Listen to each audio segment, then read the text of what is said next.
First of all, thanks for coming. I appreciate Thanks it. for inviting me. So here's my question. Okay. It's about my daughter. Mm. My daughter has a genetic disorder. Uh-huh. How old is she? And she's 8. Uh-huh. And the biggest part of it at this point is her communication disorder. So she can't really express herself with words. I mean, she does, but not in any kind of understandable or logical way. Okay. So it makes it very hard for her to just navigate socially and kind of have friends and, you know, whatever. Is there a diagnosis that could... Yeah. It's called Kleefstra disorder. It's a rare genetic disorder. Huh. You wouldn't be able to tell by looking at her. She's, you know, just beautiful and adorable and, you know, wonderful and full of love. And that's part of my question, that because of her communication disorder, she has a lot of anxiety and fear. And I don't know how I can feel comfortable with just accepting that the universe is going to take care of her. I know that, I guess, as a yogi, I should have faith and whatever, but... Well, I don't know why you say that, but I suppose... Well, I guess that's what we're taught. That's what they teach you, but they don't have any faith, otherwise they wouldn't teach you that shit. Next. So You're yeah, the universe too, you know. Yeah. I know that, you know, we're connected and she was made for me and I was made for her and yada, yada, yada. But, so my question, I guess, is how can I help her feel safe in her own heart and in the world if she doesn't understand concepts of trust and God and good and evil? Sure. And I just feel crushed by this vulnerability. Yeah, it's hard stuff. Yeah. Really difficult stuff. But of course, you know, the first place to look for the work to do is inside yourself. That's the first thing. Because she's going to absorb whatever you're feeling too. So it would be helpful to her for you to train yourself to be calm and open and relaxed, and to try to be as present as you can and not get caught in those fears and all those thoughts about it.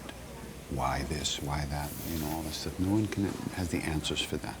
All we have is what's in front of us right now. So the more you love her as she is and really kind of cultivate that connection with her, that's going to help her the most. Now, I don't know anything about this particular thing, but there must be situations out there that that can train her in certain ways to develop certain skills. I don't know if it's true or not, but it's certainly something to look into. We do. I mean, we do therapy and all that stuff, but I'm talking about, you know, like when you have faith or, you know, are devotional or whatever, we can go inside and feel okay. You know, if we close our eyes, we can feel okay. But she doesn't know that she can feel okay.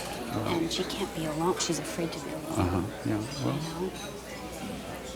I teach her to sing, and I teach her, you know, mantras and whatever. I guess, you know, as a parent, we have so much to lose and we know it, and it's scary, you know? Yeah, it's scary. Once again, the most important work for you to do is to really be there for her. And that means dealing with your own fears and all your own ideas about this, you know, and your fears about her, what's going to happen for her. The better you are with yourself about it all, the better she'll be with herself about it all. Even, it's a vibrational thing, you know. For instance, when somebody walks in a room that's full of fear and anxiety, everybody feels it, right? So the less that you have of that, and you talk about faith, but faith is something that comes from grace. We don't do faith. We don't make faith. Faith comes from as we learn to go deeper inside ourselves through practice. You know, you don't have to try to make it all right in your head. You know, like hold on to something. It makes you too tight. You just have to try to be with it as it is every day, as much as you can really be there. Don't try to make it all okay, because that's not real. That's your head talking to you, but it's got to come from here. And that means going through the pain and opening to it, spending your whatever hours you have to cry by yourself in a room. But that will release you from the hold of your fears about it all. And then it'll change the way you relate with your daughter, and she'll feel that too. It may not change the outer behavior for her, but it's going to make the atmosphere she lives in inside of her much more at ease, you know. So we have these ideas. We go to a yoga class or this and that, and the teacher says something, and we think we have to do it, and we don't know how to do it, and we get all fucked up about it. But that's all bullshit, you know. It's how do you live a good life, and how you're available to the people in your life that need you. How much of you is available? Of course, you love her, but there's so much fear and anxiety around your heart that blocks your connection with her to some degree. And your connection is more than emotional. It's blood, and it's DNA, and it's, you know, everything all the time. So the more you can be at ease with yourself, and that doesn't mean pushing those feelings away, it means allowing them to come and allowing them to go. And you're still here, she's still here, and your heart is always available. How do you find a way to make your heart available when you're afraid and scared? You find a way. I am like out there for her. I'm like always, you know, there. And I guess it might be similar with any kid. You know, how do you teach a kid that they have a spirit inside that is okay no matter what, you know? You don't teach. You find it in you. And it's transmitted. Period. If you're not okay with this, how can she be okay with it? She might be more okay with it than you are. You know, you don't know what she's going through. There's no way from the inside you can really experience everything she's experiencing. You don't know what's going on there. But you just try to be as open and as non-reactive, not by pushing away, but by embracing all this stuff. You know, it's like you're trying to be strong, so you're pushing this stuff away. You're trying to be strong for your daughter. And it's a wonderful thing, but the real strength is allowing that stuff to come and allowing it to go. So you're not afraid of it anymore. Because it's really hard stuff, you know? There's no question about it. It's a scary world, regardless. Regardless, yeah. Yeah, the world, it's a really bad time. It seems like a very difficult time. There's a lot of hard stuff out there. But this is much harder, you know, watching your kids go through these kind of things. So, and I'm sure you're doing everything you can. But I hope. But yeah, I'm sure you are. But the only place you could do more is to embrace it in a wider kind of framework, you know. You're here, she's here, you're together, you're in this together, and you'll be okay.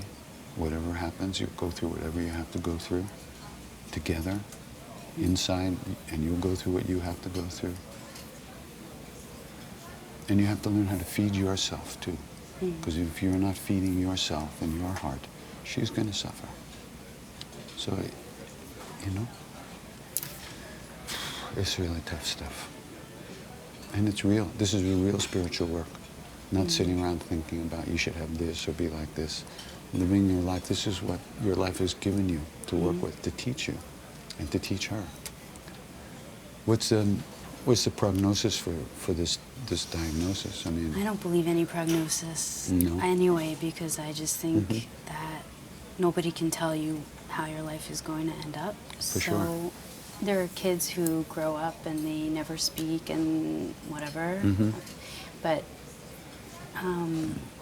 I just have faith that she's going to be able to learn one day and read, and I have to believe that, you know, because otherwise I'll just like there's not no be connection okay to with autism with this? it looks like autism, but she's able to love and have attachments, and not that autistic kids can't, but she is not stuck inside herself.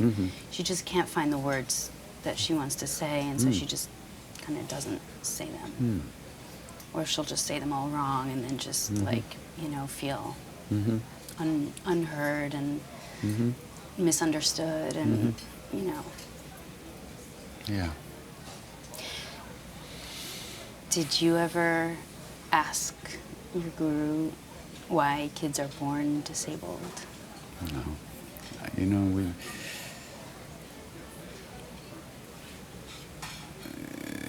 he wasn't that kind of a guru, although we could have asked questions, but we never really did, I suppose. Sometimes we asked questions. Mostly people would have like a breakdown in front of them, and he'd put us back together, and you know, then we'd have another breakdown, and he'd put us back together. You know, they say, there's no mistakes, of course, they say that we're always reaping the fruits of our own karmas. But we don't know what that means in terms of, we can't judge it from our position here. Like, you can't say that it's just negative karma for her. I don't believe that. You can't say that. This might be an obstacle for her to overcome in the course of her many lifetimes. Who knows? We don't know what we're supposed to be learning. All we can do is go through the processes. And the more open we can be with ourselves and honest with ourselves, and to go through these processes, whatever life brings us, you know, that's what we're learning. There's no way to know in advance how you're going to feel about this or yourself later until we unfold as a, you know. But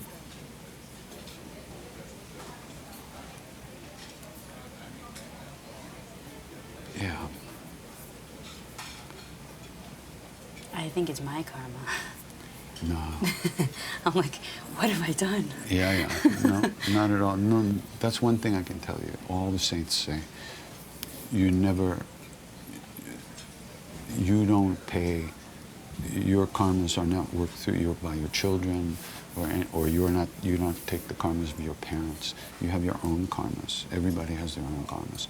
We're born, she may have been born into your family because you can learn from this and you can help her in a way that she couldn't be helped by anybody else. Maybe the karma of the situation is going to be that the two of you can do more for each other this life like this than any other way.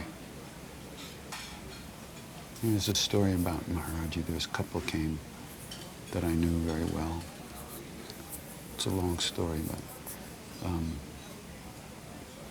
and Maharaji was he always sent people away. He said, go away, that's my mantra, go away. Yeah. So these people actually left. We left and came back the next day, but they left. And years later, this guy got very sick. And Maharaji had given him the name Sudama.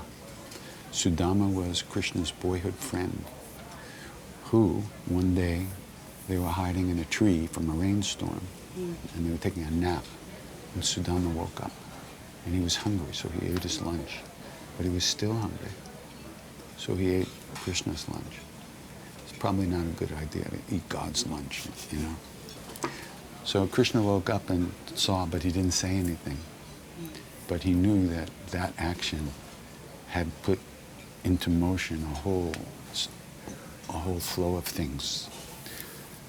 And as Sudama got older, he became blind and weak, and he and his family were very poor.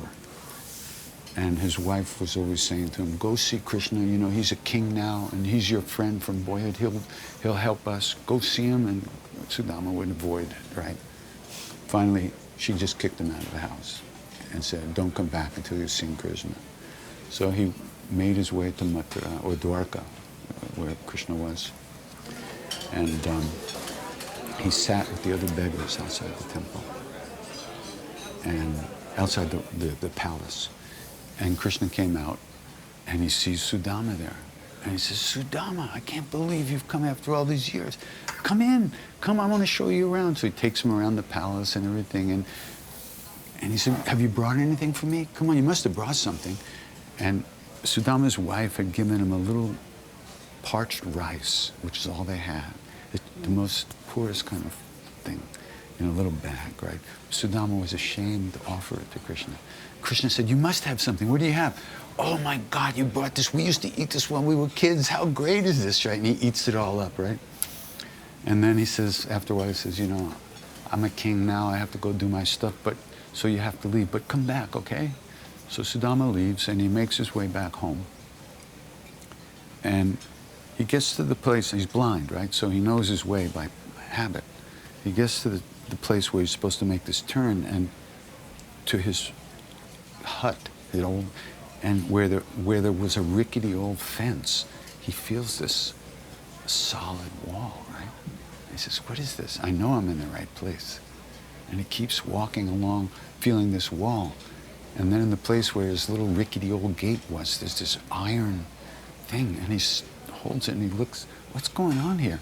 And then he hears his wife and children come running from inside. And they said, look what Krishna did. He changed our hut into a palace. And he made this, you know, you must have asked him for help, right? And Sudama was so embarrassed because he couldn't ask him for help. He was so ashamed of what it. And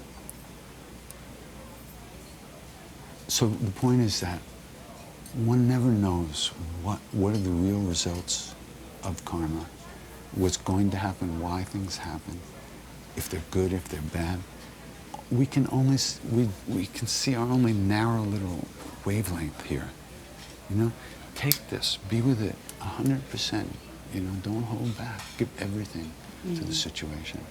And when you come up against those things in yourself, recognize that's your work, to move through that, to process that fear and that stuff. And yeah, that's your work, and that will affect everything that happens in your life with your daughter. Whatever you do, how you walk into a room, how you see her will change, you know, and how you interact with her, and she'll feel that. And the deeper you can be in the moment with her, without all that stuff, the more nourishment she'll get from inside. And whatever happens, happens. You'll deal with it. You'll be there. You'll always be there. Yeah. There's no quick answers, you know, there's no quick fixes.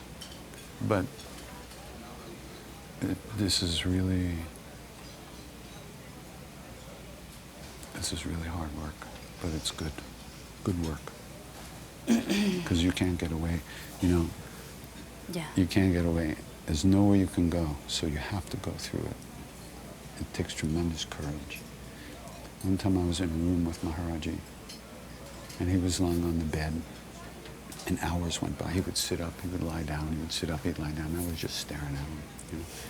And all of a sudden, he stood up to me like this. He said, courage is a really big thing.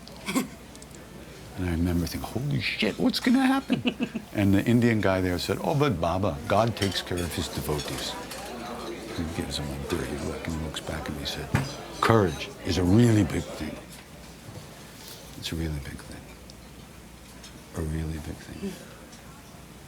And there have been times in my life where just I had the vague memory of him saying that. It was enough to get me through the day. And you're lucky you had that relationship with him. You know? Yes, I am. But we're here now, and we're talking. Yeah.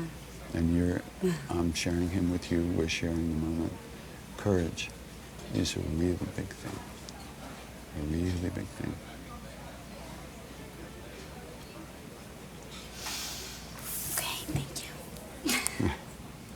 Thank you. Thank you. Okay, good. All right. I'll let you know how it goes. Please do. Yeah, keep in touch. Really. Okay. Yeah. Okay.